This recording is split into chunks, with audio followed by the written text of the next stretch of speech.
welcome you all to UNAPO School Chanum, Imphal East, a fully residential school ranked Manipur #1 in All India School Ranking Awards 2023-24 by Education World in Co-Education Boarding School category. Academic session for 2024-25 will begin on 1st April 2024. Registrations are open for classes 4 to 9. Hurry up for registration.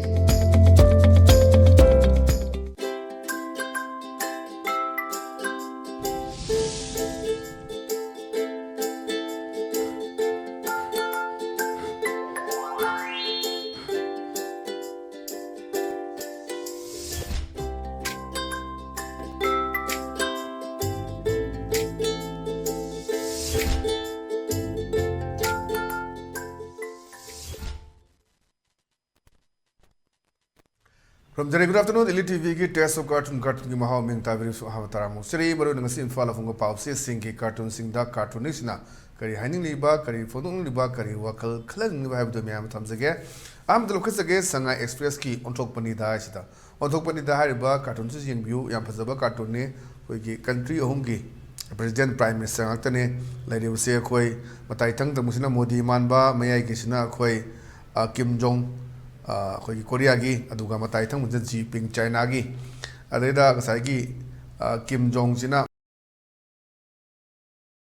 ugre Prime Minister Modi ga Jinping ga koi wari sanaba madu ki geopolitics taw leire aduga nangna Manipur na mi ji hana hale na koi Jinping na maral si hom su leiro ne umangi cartoon da makha ta tharak pane lobu ye adeda mana haire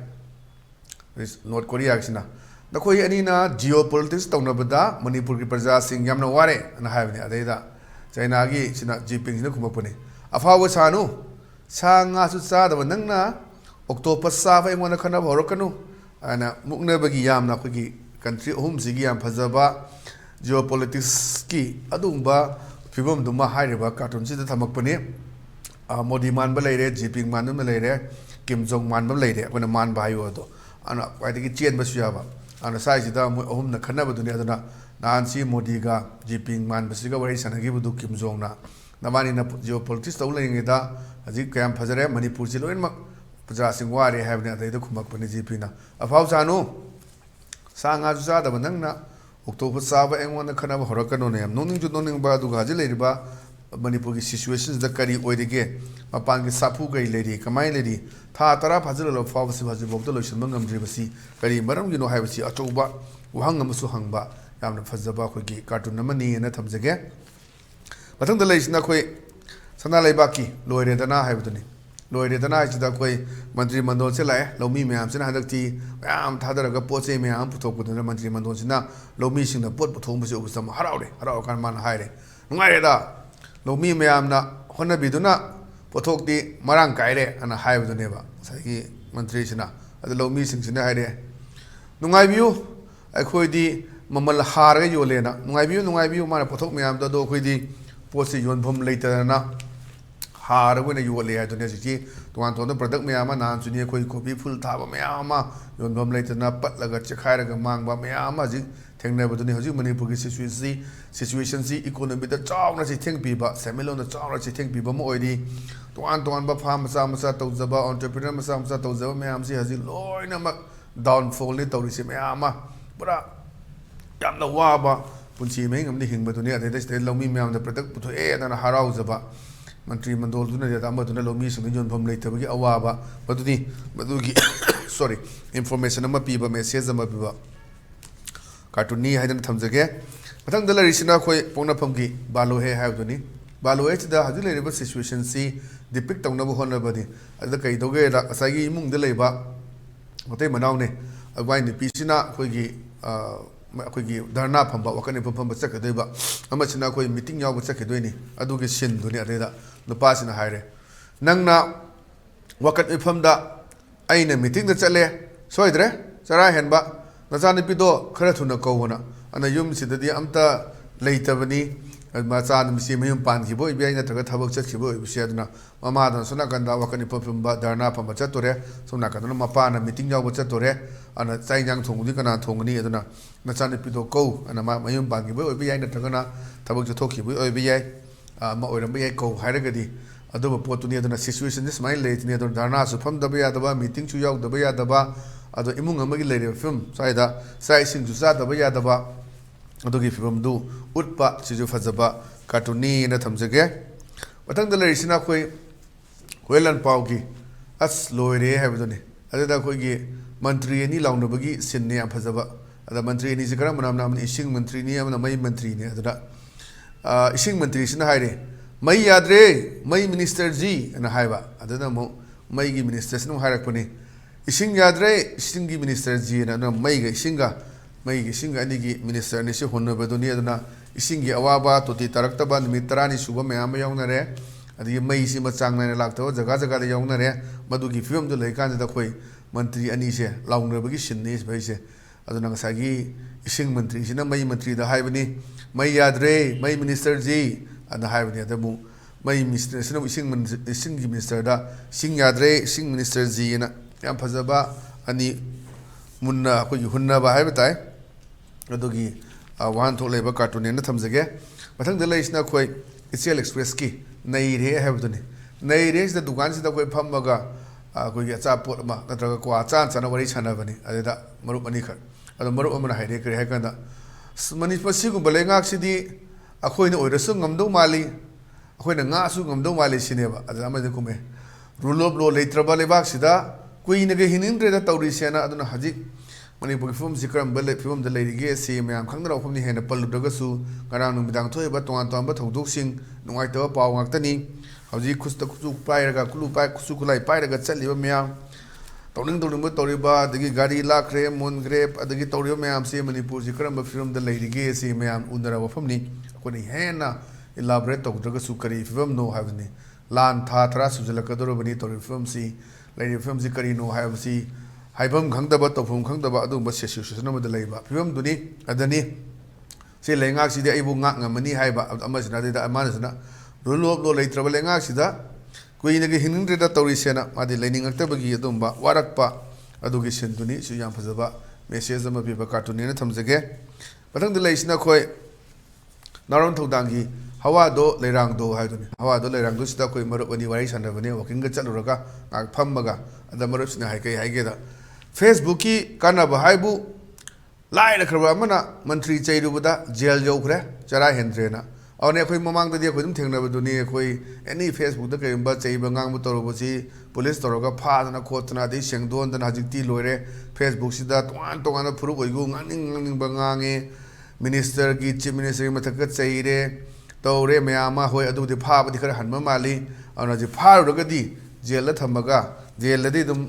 ꯃꯥꯒꯤ ꯍꯤꯡꯅꯅꯕ ꯅꯣꯡꯃꯒꯤ ꯑꯌꯨꯛꯀꯤ ꯅꯨꯡꯗꯥꯡꯒꯤ ꯀꯔꯤꯒꯤꯗꯤ ꯆꯥꯅꯕ ꯄꯤꯗ ꯌꯥꯗꯦꯗꯣ ꯑꯗꯨꯅ ꯍꯣꯏ ꯑꯗꯨꯅ ꯆꯔꯥ ꯍꯦꯟꯗ꯭ꯔꯦꯅ ꯑꯗꯨꯒꯤ ꯐꯦꯁꯕꯨꯛꯀꯤ ꯀꯥꯟꯅꯕꯁꯦ ꯁꯤꯅꯦꯅ ꯃꯥꯅ ꯁꯨꯝ ꯅꯣꯡꯅꯤꯡꯕ ꯀꯔꯤꯕꯨ ꯍꯥꯏꯕꯅꯤ ꯀꯔꯤꯕꯨ ꯅꯨꯡꯉꯥꯏꯗꯣꯏꯅꯣ ꯖꯦꯜꯗ ꯂꯩꯔꯒ ꯆꯦꯛꯀꯨꯜ ꯃꯔꯤꯅ ꯀꯣꯏꯁꯤꯜꯂꯒ ꯑꯌꯨꯛꯀꯤ ꯈꯔ ꯆꯥ ꯅꯨꯡꯗꯥꯡ ꯈꯔ ꯆꯥ ꯉꯥꯛ ꯍꯤꯞ ꯉꯥꯛ ꯐꯝ ꯇꯧ ꯂꯩꯕꯗꯨ ꯅꯨꯡꯉꯥꯏꯕ ꯄꯨꯟꯁꯤ ꯅꯠꯇꯦ ꯅꯠꯇꯗꯤ ꯃꯌꯥꯝꯁꯦ ꯖꯦꯜꯗ ꯂꯣꯏ ꯂꯩꯅꯒꯦ ꯍꯥꯏꯔꯅꯤ ꯑꯗꯨꯅꯤ ꯑꯗꯨꯒꯤ ꯐꯤꯕꯝꯁꯤꯗ ꯃꯗꯨꯒꯤ ꯑꯋꯥꯕ ꯅꯥꯀꯜ ꯃꯔꯤꯗ ꯆꯦꯛꯄꯜꯅ ꯀꯣꯏꯁꯤꯟꯕꯗꯨꯗ ꯀꯅꯥꯝꯇ ꯃꯄꯥꯟꯒꯤ ꯑꯣꯏꯕ ꯐꯖꯕ ꯃꯌꯥꯝꯁꯤ ꯎꯗꯅ ꯃꯗꯨꯗ ꯆꯥꯔ ꯊꯛꯑꯒ ꯇꯨꯝꯃꯒ ꯂꯩꯕ ꯄꯨꯟꯁꯤꯗꯣ ꯅꯨꯡꯉꯥꯏꯕ ꯄꯨꯟꯁꯤ ꯃꯔꯦꯜ ꯑꯃ ꯅꯠꯇꯦ ꯑꯗꯨꯅ ꯃꯌꯥꯝ ꯀꯅꯥꯒꯨꯝꯕ ꯈꯔꯗꯗꯤ ꯉꯥꯎꯗꯅ ꯗꯤꯄ꯭ꯔꯦꯁꯟ ꯆꯠꯇꯅ ꯌꯥꯎꯕ ꯃꯌꯥꯝꯁꯨ ꯌꯥꯎꯔꯤꯕꯅꯤ ꯑꯗꯨꯅꯤ ꯁ꯭ꯋꯥꯏꯁꯤꯗ ꯐꯦꯁꯕꯨꯛ ꯀꯥꯟꯅꯕꯁꯦ ꯁꯤꯅꯦꯅ ꯃꯥꯒꯤ ꯑꯣꯏꯕ ꯋꯥꯈꯜꯂꯣꯟ ꯑꯃ ꯊꯝꯖꯕꯗꯨꯅꯤ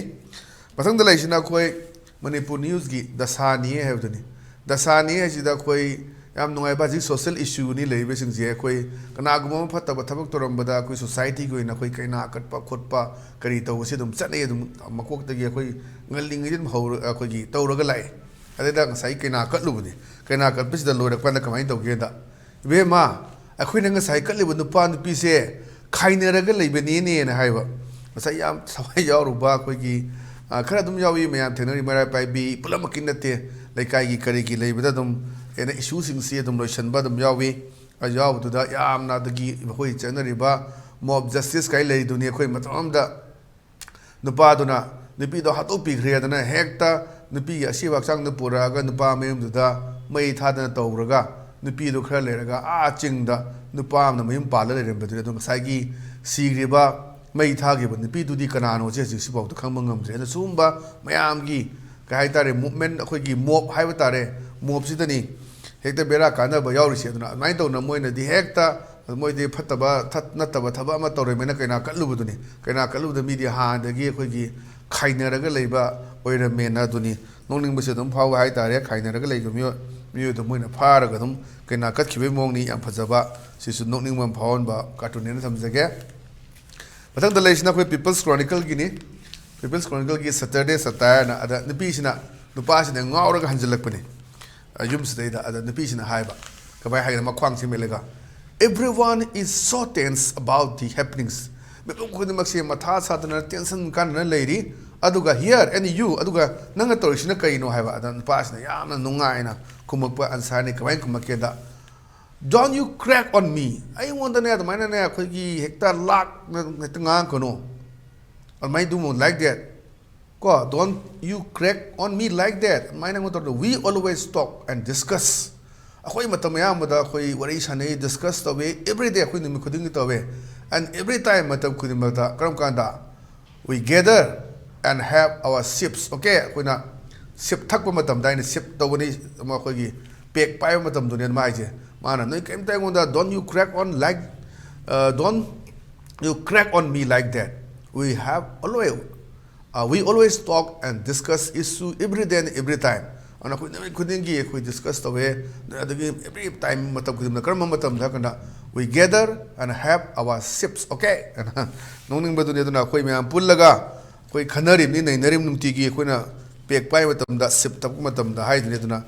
sagi ni pi duna saudo di awana na ba situation na ten so matam se nang ngauction phajina leisini ba ai ngauction na phajina te khoi khanarim ni nainarim ni numti gi numi khuding gi pungja khuding ni nainarim ni khoina khoi ship taw matam da na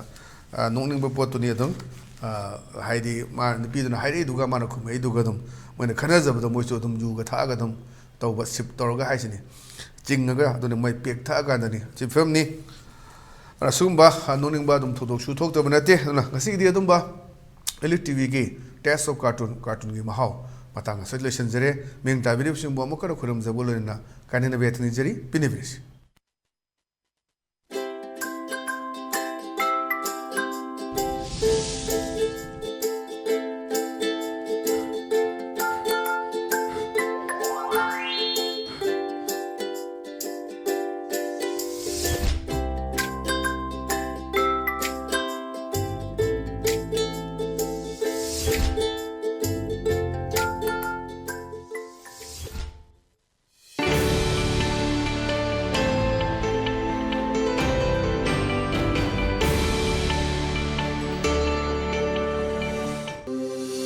Welcome you all to UNAPA School Chanum, Imphal East, a fully residential school ranked Manipur #1 in All India School Ranking Awards 2023-24 by Education World in Co-Education Boarding School category. Academic session for 2024-25 will begin on 1st April 2024. Registrations are open for classes 4 to 9. Hurry up for registration.